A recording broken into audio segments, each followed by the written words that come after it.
We invite you to watch how we clear the views on all matters through our partner station MITV on DSTV channel 255, 7 p.m. daily, and also our YouTube and Facebook pages under one name, Clearview News Desk every day. We call it The People's News, as we are available to come over and cover your events upon notice. Or do you have news you want us to broadcast? Send it in. We verify and go to town with it. All for you. Go ahead, engage us to thrash out those naughty issues on the news. And what we need from you is to share and subscribe. More important, convince your loved ones, friends, relatives, co-worshippers, and more to subscribe so as to be getting notifications as we break the news. Go a step further, like the news, and drop your thoughts on the comment section. Clearview News. We clear the view one time and for all time.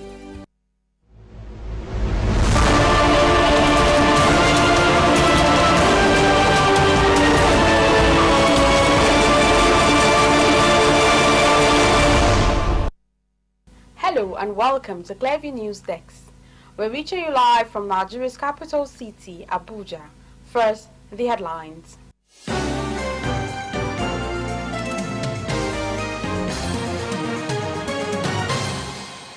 Nigeria Air Force helicopter crash in the early hours of today in Tami village, Igabi local government area of Kaduna State. The FCT police anti-kidnapping operative rescued 2 kidnapped victims from bandits after a shootout with bandits between Abuja and Niger State. Nigeria star Temilade Okpeni, popularly known as Thames, wins 4th BET award at the Peacock Theater in downtown Los Angeles this Monday.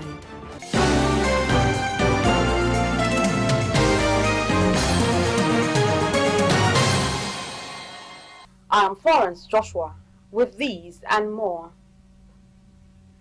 An Air Force helicopter belonging to the Nigerian Air Force crashed in the early hours of Monday morning in Tami village located in Igabi local government area of Kaduna State. According to an eyewitness who did not want to be mentioned, said the incident occurred at approximately 5 a.m., causing significant alarm among local residents. The helicopter on a routine operational flight experienced technical difficulties that led to the crash. Fortunately, the pilot managed to execute emergency protocols effectively, ensuring his own survival. Eyewitnesses at the scene said that the pilot emerged from the wreck largely unscathed. It was gathered that residents of Tami village quickly mobilized to the crash site, offering assistance where possible and expressing relief that no life was lost. We heard a loud noise and rushed to the scene. We were surprised and relieved to see the pilot alive, said a local villager who witnessed the crash. It was gathered that a team of military officers from the Nigerian Air Force swiftly arrived at the scene to secure the area and conduct an initial investigation. They cordoned off the crash site to prevent unauthorized access and to ensure the safety of the villagers. The officers also began preliminary assessment to determine the cause of the crash, which remains unknown at this time. Police operatives of the FCT anti-kidnapping unit have rescued 2 kidnapped victims from bandits after a shootout at border forest between FCT and Niger State. Spokesman of FCT Police Command SP Josephine Ade made this known in the early hours of today, noting that both victims were rescued unhurt and have since been reunited with their family. Meanwhile, the FCT Police Commissioner CP Bennett Igwe has reaffirmed the command's unflinching commitment to maintaining peace and security in the nation's capital. In a stunning turn of events, the FCT Police Command has apprehended Martins Vincent, aka VeryDarkMan, a self-proclaimed activist for his involvement with Olu Campbell, a notorious credit card scammer and convicted felon. According to reports, VeryDarkMan received financial support from Campbell, who is currently evading arrest in South Africa after jumping bail in Maryland, USA. Campbell has a history of fraud convictions, including a $428,000 mortgage fraud scheme and $650,000 identity theft. The arrest comes after an investigation revealed collaboration between the two, with VeryDarkMan allegedly shielding Campbell's online scam, which have victimized numerous individuals. VeryDarkMan faces potential charges, including fraud, conspiracy and aiding and abetting criminal activities. The FCT Police Command arrest of VeryDarkMan has sent shockwaves through the online activism community, raising questions about the true intentions of the self-proclaimed advocates. Recently, the Muslim rights concern Murik expressed alarm over the deteriorating relationship between the Sokoto state government and the Sultan of Sokoto. This alarm came with whispers of an impending dethronement, which Clearview News Desk first dismissed as yet another sensationalist headline. However, the gravity of the situation became apparent when Vice President Kashim Shettima felt compelled to address the matter during the Northwest Governors meeting in Katsina. As the old adage goes, there is no smoke without fire, and Shettima's intervention suggests that these rumors may have more substance than initially thought. We have a commentary. As attention was shifting a bit from Kano Emirate tussle, reports have been filtering in that there are perceived moves by the Sokoto state government to depose the Sultan, His Eminence Alhaji Saad Abubakar III. The report of the perceived moves by the state government to depose the Sultan is enough to jolt not only the Muslim faithful but also the entire nation. Speaking at the Northwest Peace and Security Summit in Katsina State, the Nigerian Vice President Kashim Shettima told the state government that the Sultan is an institution that must be guarded and protected, adding that the Sultan goes beyond Sokoto as he represents an idea that belongs to the entire country. But the state government, while responding to Shettima, denied any plan to dethrone the monarch, describing the allegation as false.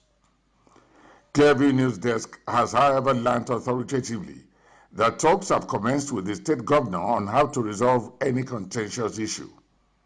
We hear the governor has given assurance of the safety of the Sultan's tool. Irrespective of this assurance, we feel there should be an amendment of the laws of various states to ensure that governors no longer have the power to appoint and depose traditional rulers. The Sultan of Sokoto is not an ordinary traditional ruler who controls just his town or city. He is a paramount ruler, a first-class traditional ruler who controls all the monarchs, all the chiefs and emirs in the state. Not only that, he is also the President General of the Nigerian Supreme Council for Islamic Affairs. That is the umbrella body for all Muslims in Nigeria. If you remove him, you have not only removed the Sultan of Sokoto, you've only removed the leader of the Muslims in Nigeria. On a general note, we are saying that governors should no longer be allowed to remove traditional rulers. The House of Assembly should start this revolution. The question is, who will bear the cat? Such sections in each state's chieftaincy law should be amended in the state assemblies, and they should start discussing it. Now is the time. Otherwise, our royal fathers will be dragged in the mud daily, and this is getting too much. Traditional rulers are regularly used by these same governors to talk to their people so they can vote for them. They are the ones who work themselves into the heart of traditional rulers first. If the traditional ruler refuses to campaign for them among his people, the governor will remove him. If he agrees to campaign for him, if that governor wins, the traditional ruler is lucky.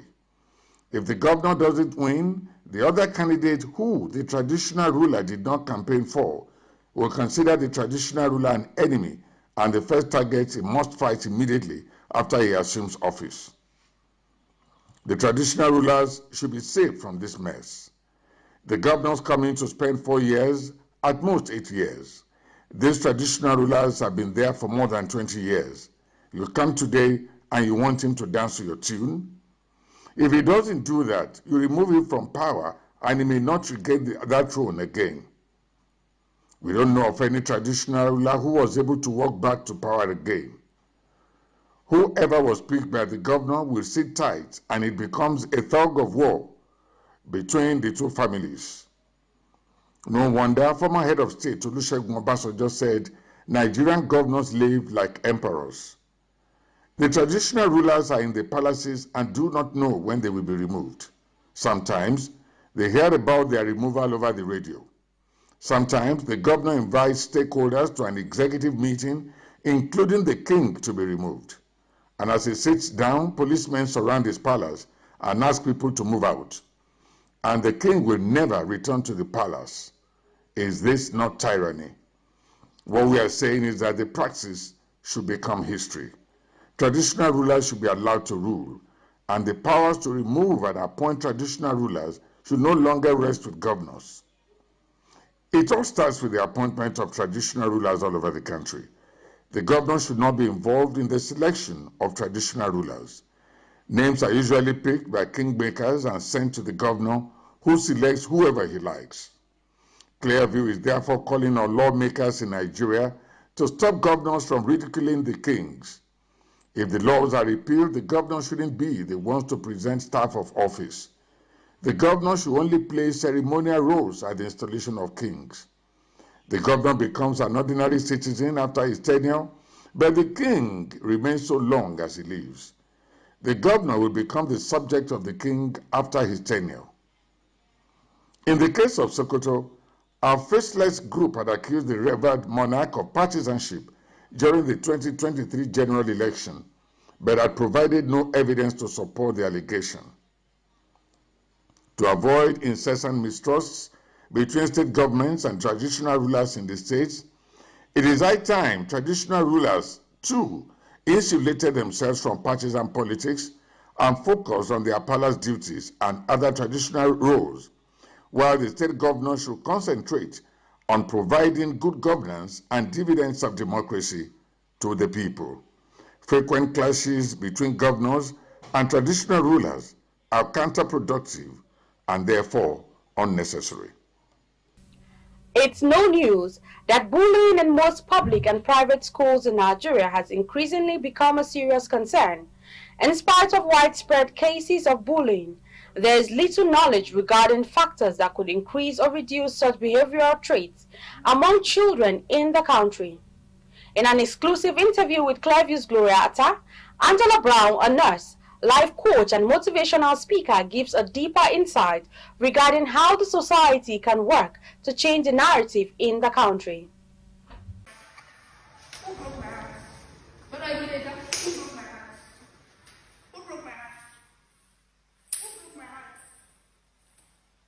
Bullying in Nigerian schools remains a sad reality, with adverse effects on physical, emotional, and psychological well-being of students.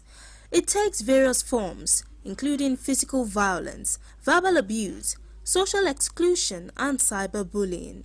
It can be student to student, teacher to student, or even student to teacher. It occurs across all age groups and can have long-lasting effects for both victims and perpetrators. Various studies put bullying in Nigerian schools between 70% and as high as 85%. In spite of its prevalence, bullying has persisted due to a lack of awareness, inadequate reporting mechanisms, and a culture of silence that perpetuates the cycle of abuse. In an exclusive interview with Clearview News Desk, Angela Brown, a nurse, life coach, and motivational speaker, gives a deeper insight on the issue of bullying and how the society can work to rewrite the narrative in the country. Children are born more and more aggressive, more and more empathetic. So most of this bullying comes from either the trauma the child has experienced growing up or what they're seeing at home, which could be dominance of one parent over another, or the issues they see at home or around them. So bullying is really, predominantly coming more from your household, okay, and what the child has gone through as well. And with this, we really have to be very careful to actually know how to tackle this menace, because I call bullying a menace in the society, because it is so rampant and is so ignored. And also the children who are going through this bullying, even adults go through bullying as well. It's not just kids. And most of these adults that are bullies start this from childhood and it develops to adulthood. And they really don't have a reign because they don't know better. So this awareness is very important to make sure that people who bully or who are being bullied know that they have a voice, they can speak out. And bullying is something that the country needs to address because a lot of children are experiencing it and committing suicide from it, and it's being ignored. Sometimes when they even report to their parents are like, be a man, can't your mates tease you in school, or you're lying, or get away, or talk about something more, important than somebody's making fun of you at school. And the reason why some parents do that is because they're not aware. If they were aware of what it costs the child growing up and in that time that this thing is happening, they would really take a lot of precautions to make sure that it doesn't happen to their child. And that's something we all need to be aware of. First of all, we need to create awareness in schools. You start from young. Create awareness in school, educate parents as well to notice, what you can notice if your child is disturbed. Some people, a strong indicator might be a child who is normal being very reserved, a child who is normal suddenly wetting the bed, a child who is normal has no interest in going to school, has no interest in playing with, other kids, may exhibit signs of fear. Okay, so the government and parents as well is creating awareness and educating children that this is not right. She also stressed on the need for government, school administrators, policymakers and relevant bodies to give urgent attention to creating a safe and inclusive learning environment where every student can thrive without fear of harassment or discrimination. Gloria Atta, reporting for Clearview News. Nigeria star Temilade Openi, popularly known as Tems, has won the much coveted BET Awards for the fourth time at the Peacock Theater in downtown Los Angeles on Monday. The BET Awards, established in 2001 by Black Entertainment Television, is an American award show that recognizes and celebrates the achievement of Black entertainers and underrepresented groups in music, film, sport, and philanthropy. The Grammy winner edged out top stars like Kirk Franklin, CeCe Winans, Maverick City Music, and others to win the Dr. Bobby Jones Best Gospel Inspirational Award with her 2023 song, Me and You, at the 2024 ceremony. In 2022, Tems won the BET Awards for Best International Act and Best Collaboration for Whiskey's Essence. She also won the Best Collaboration Award for her song with Drake and Future, Wait For Me, in 2023. The song also received the same prize at the BET Hip Hop Awards in 2022. Meanwhile, South African star Tyler also won the awards for Best New Artist and Best International Act earlier in the night. If you're just joining us, you're watching the news on Clearview News Desk. We will be back after this break. Stay with us. By being yourself, you put something wonderful in the world that was not there before.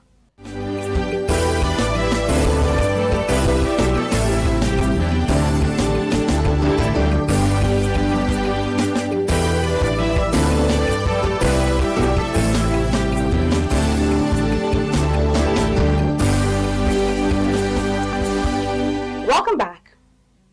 A united and progressive Nigeria where citizens will be treated with respect and dignity is within our reach, and the dignity of men will prevail as we look into the future of Nigeria. This were the take-home at a book launch and unveiling in Abuja. Our correspondent was there and now gives us details. Speaking to the media in a press briefing, the author and host, Professor Aye Iyowese, spoke extensively on the impact of his books, noting that the book is aimed to spark meaningful conversation centered on leadership beyond ethnic grievances, with a reference to the Jokun and Tiv crisis, the English language, and its discontent. I have said in these books that it is not enough for a country to claim that it is democratic. Democracy itself is oppressive itself. It's a government of the majority, so majority can oppress. And I've just shown to you that who are the majority in this country is not the three tribes, it's all the other tribes together. and including the fact that Nigerians, we are not yet sure whether we are a monarchy, because there are too many chiefs calling our citizens their subjects. Too many. In an interview with the press, a former governor of Benue State, Gabriel Suswam, and the former Nigerian ambassador to Algeria, the Menongo Agev, spoke about the book with reference to the Jukom and TV crisis. The books he has written aptly apply to our current situation in Nigeria now. What he's trying to do is to redirect the country for us to reevaluate our value system. What has pinned us down? Why can't we develop? You will observe that in the 70s and early 80s, we were on the same pedestal with countries like Brazil, Indonesia, South Korea. All of those ones have developed the first world. We are rather going below even the third world. We are almost at the precipice of a fair society. Between the Tiv people and the Benue people, can you mention two people who are rich people here? And what are we fighting for? It wasn't about land. It was just about primordial sentiments that never existed. The book covers some very key areas that are of great importance to us. 3 books, one on leadership. Leadership is a major issue that drives the well-being and development of a people. When we have it wrong with leadership, it's very, very difficult to get it right. High point of the event was the book reviews by special guests, remarks, and a short film about the author and lots more. The author, Professor Aye Iyowese, is one of Africa's leading contemporary thinkers on transformational potential of good leadership, education, and culture. A distinguished professor, playwright, administrator, and diplomat with years of public service, research, legislature, executive, and diplomatic services. Eunice Ella is reporting for Clearview News Desk. The 2025 Women's Rugby World Cup is said to be a significant moment in the history of the sport. As the best teams from around the globe gather to compete for the coveted title, the tournament promises to be a showcase of skill, strength, and determination. With women's rugby experiencing unprecedented growth and popularity, this World Cup represents a pivotal moment in the journey towards equality and recognition. From the opening whistle to the final showdown, the 2025 Women's Rugby World Cup is sure to inspire and thrill, cementing its place as a high point of the sporting calendar. Let's now join our correspondents for the reports. For a period of 6 weekends beginning from the 22nd August to 27th September, fans will thrill at the world's best 16 female rugby teams, and the biggest stars of the game compete at 8 locations across the length and breadth of the country, culminating in a grand finale at the world's largest dedicated rugby union venue, Twickenham Stadium, with more than 400,000 tickets available for the event, which kicks off at the Stadium of Light in Sunderland. This is more than double the amount available for the Rugby World Cup in 2021, played in 2022 in New Zealand, making England 2025 the biggest and most accessible Women's Rugby World Cup to date. Each team is expected to start the match with 15 players on the field and typically 7 or 8 substitutes. However, this varies at amateur level. The 15 players on the field are divided into 8 forwards and 7 backs. The tournament was first held in 1987 with New Zealand and Australia as hosts. Among the 4 countries who have won the trophies are South Africa, who are 4-time winners, New Zealand thrice, Australia twice, and England once. Meanwhile, South Africa is the current champion, having defeated New Zealand in the final of the 2023 tournament. The competition is the Females Women's Rugby Union World Championship, which is organized by the World Rugby Federation. The first Rugby World Cup for women was held in 1991. However, it was not until the 1998 tournament that the tournament received official backing from the International Rugby Board. Normally, the tournament is held every 4 years, was moved forward in 2017 to allow the competition hold in the year before the Commonwealth Games. The 2021 tournament was later postponed to 2022 due to the COVID-19 pandemic, but still marketed as the 2021 Rugby World Cup, as part of an effort to promote greater parity between the champions.